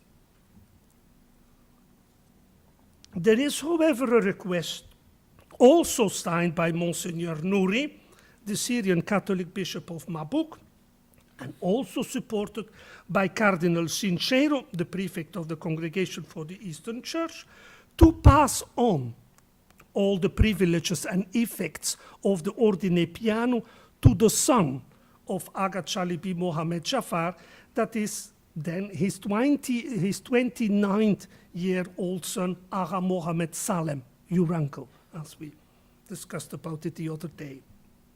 This because of the advanced age of Aga Chalibi Mohammed himself. This letter dates back to the 7th of June 1932. Even if this request was transmitted by the Congregation for the Eastern Church on the 19th of July 1932, unfortunately, no follow-up was given to this request by the Cancellerie dei Brevi Apostolici, who was the Vatican dicastery competent for these issues. Now, the reasons why this important papal knighthood was bestowed by Pope Pius XI upon Aga Chalibi Mohammed Jafar was that he was, first of all, a man of outstanding moral qualities and generosity towards Christians, and especially towards Catholics in Iraq. He is said to have given a statue of the Sacred Heart of Jesus and another statue of the Blessed Virgin Mary to a Catholic church, while all his children attended Catholic schools, while his eldest son, so Mohammed Salem, had a Catholic priest as a private tutor or preceptor. The Breve, il diploma, no? The Breve mentions more explicitly the gift by Aga Chalibi Mohammed Jafar to the Holy Father of a fine Persian silk tapestry, embroidered tapestry, representing the Blessed Virgin Mary with the child Jesus. So I suppose this must still be somewhere in the Apostolic Palace. At that time, and still currently today, there are only 3 papal knighthood orders: the Ordine de San Silvestro, the Ordine of San Gregorio, and the Ordine Piano. The Ordine Piano was definitely the highest pontifical distinction a non-Catholic or non-Christian could aspire to. It expressed particular esteem by the Holy Father and confers as such a particular prestige on the person on which it is bestowed. It had an ancient particular link with the Cavalleria Nobiliare Pontificia, whose members were also decorated with the Ordine Piano. Dear Mr. Chalibi, grandson of the noble Aga Chalibi Mohammed Jafar, your grandfather, it is therefore more than suitable that still today your grandfather's prestige shines forth in our Pontifical Oriental Institute. Being sure the benevolence of your own grandfather towards the Catholics of Iraq is still very vivid in your heart. We would like to give you the bronze honorary medal coined for the centenary of the foundation of our Pontifical Oriental Institute, which says in Greek, "One is our Lord, all is one. I love you, therefore love." It is like a sign, but even more like a passport, meaning that from now onwards, you are a honorary member of our institute, a noble son of our home. Indeed, a home where God dwells peacefully in the hearts of Christians and of non-Christians. We need people like you to come and recall for us the presence of the unique God, which is the God of Abraham, Isaac, and Jacob of the Jewish people, the Father of his Son Jesus Christ, our Lord and Savior, and the Almighty and merciful God of the Prophet Muhammad. Blessed is our house today to be the house of Bethlehem, that is the house of the bread, who nourishes all people of good will. May God Almighty always be with you and bless you. Thank you ever so much for your presence among us this evening. May I now end with the beautiful words of Saint Pope Paul VI, pronounced at the closure ceremony of the Second Vatican Council, and I quote Paul VI. To love man, we say, not as a means, but as the first step towards the final and transcendent goal, which is the basis and cause of every love. This teaching is none other than a pressing and friendly invitation to mankind of today to discover through fraternal love what has been said of God, and that is, To turn away from him is to fall. To turn to him is to rise again. To remain in him is to be secure. To return to him is to be born again. To dwell in him is to live. St. Augustine. Thank you.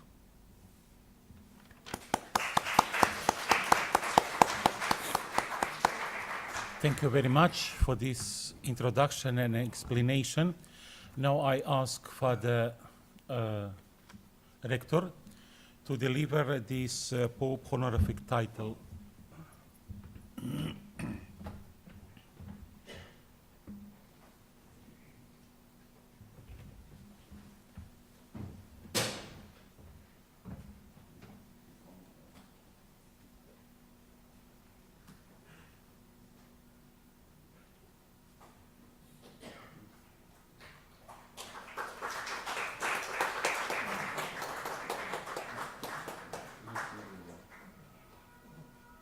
First with a picture of your grandfather, and then the reproduction of the original diploma.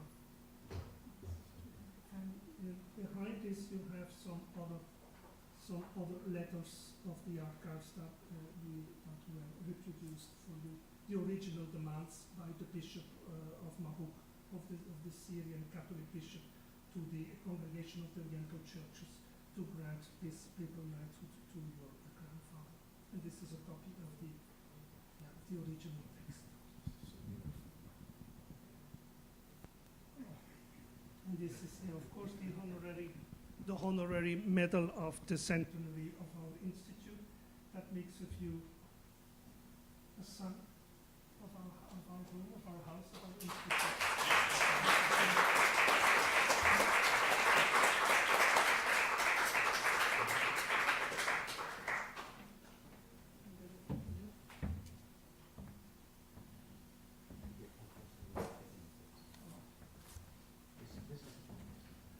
These are also the documents of my own research about the Chaldean and Assyrian question, the documents on the massacres, the genocide that took place of the Assyrian and Chaldeans in the Ottoman Empire, but also in Iraq and in Syria, of course.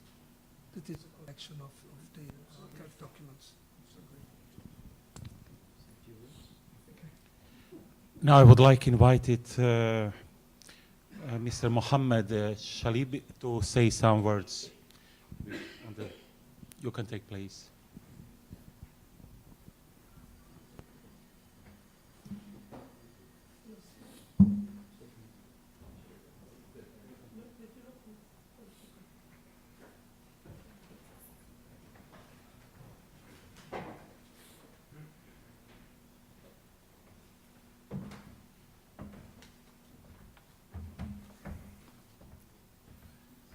Speechless beyond words.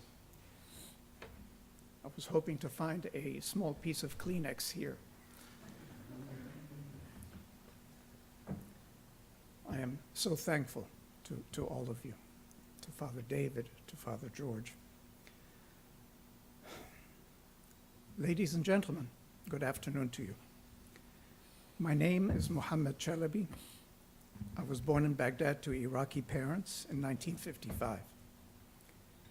New York City has been my home since 1976. I have no childhood recollections of Iraq or its people, having left with my parents and siblings in 1958 at the age of 3. The country was in the throes of violent revolution. I came to understand later the circumstances of our departure were frightful, fraught with danger. I was not to see the country of my birth again until I visited for the first time in 2009, 51 years later. Growing up in exile, mostly in the embrace of my father's family, my parents shared a little of their time in Iraq. Deracinated and spurned by their country, the pain of their loss the trauma of their departure made it hard for my parents to speak of their past. They withdrew under a cloak of silence about the past for the rest of their lives. Over time, I was able to piece together a palimpsest of my father's family. I discerned the origins of many of my own predispositions to several of my father's siblings and my paternal cousins, but not all. I was aware of singularities of character, of certain sensitivities that do not obviously trace to my father's side of the family. These include a special love for animals, a certain artistic bent, a love of the good life. These flashes of commonality pointed to my mother's side. Muhammad Jafar Abdul Nabi, known as Agha Jafar, was my maternal grandfather. He lived and prospered during the early 20th century in Basra, in the southern part of what is now known as Iraq. He was a landowner and a notable of the Ottoman Empire, with privileges of title, social, and political rank. Though an Ottoman subject, Agha Jafar was closely affiliated with the Arab ruler of Kazakhstan, a province of Iran under the Qajar dynasty. The Arabs referred to the region as Muhammara, signifying its dual identity. In the early 20th century, a concession from the High Port in Istanbul granted Agha Jafar the rights to operate a fleet of steamboats up and down the Euphrates and Tigris rivers. This logistical segment was crucial to British overland access to India. Control of the segment, combined with the discovery of oil in Kazakhstan, placed Agha Jafar at the center of two pairs of imperial rivalries. The rivalry between the Ottoman Empire and the Qajars of Iran, and the rivalry between the British Empire and the German Reich. Simmering conflict soon led to the War of 1914, the dissolution of the Ottoman Empire, and the establishment of modern-day Iraq.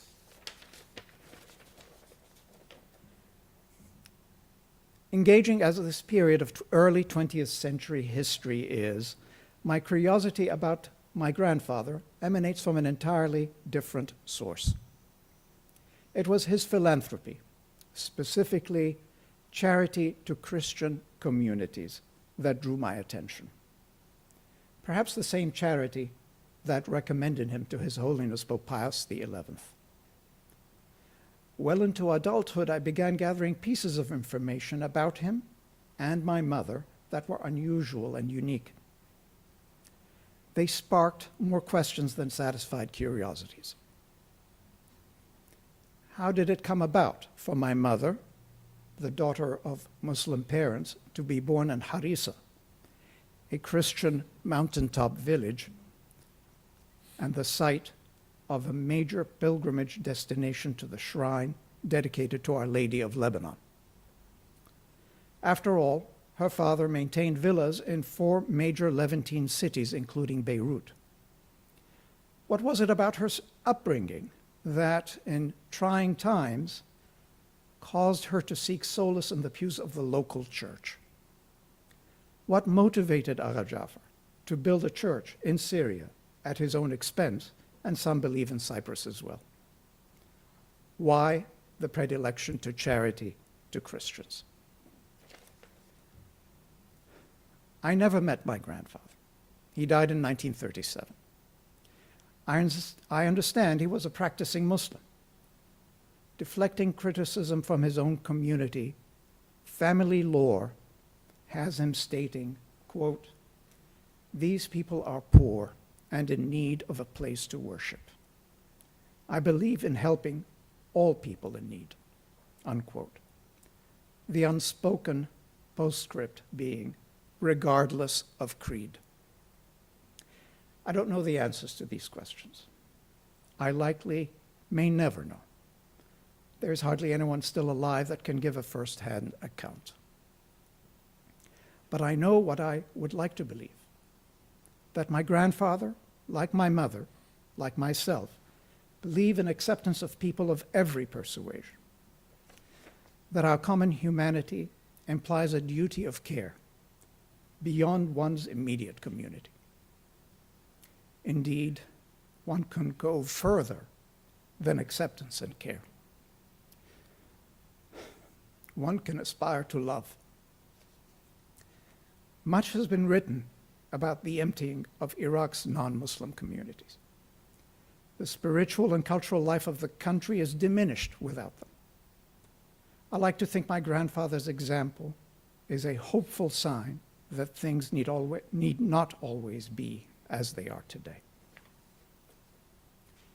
Father David, Father George, members of the Institute, I am grateful, beyond grateful, for the light you have shined on this special story.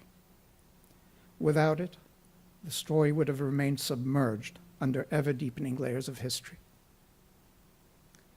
And ladies and gentlemen, I thank you very much for the opportunity to speak to you today.